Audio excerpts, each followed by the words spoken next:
今日有准备怪怪的考卷来甲人考，结果伫要开始进前，才发现Kahoot敢若会当定几档的。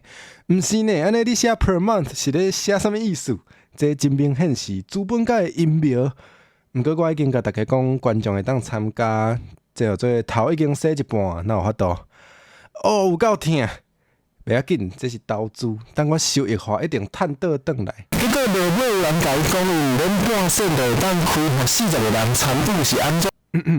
听力测验真正足好耍，希望有娱乐着大家。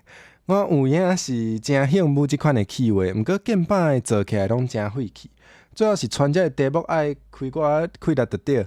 是讲进前嘛捌破过减少的影片，毋过效果无讲足好。后来我想想咧，反正迄种题材要是用直播会较适合，嘛免加开开力去剪辑搁上字幕。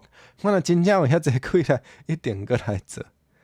毋是呢，已经立一档的Kahoot啊，无做嘛足拍算。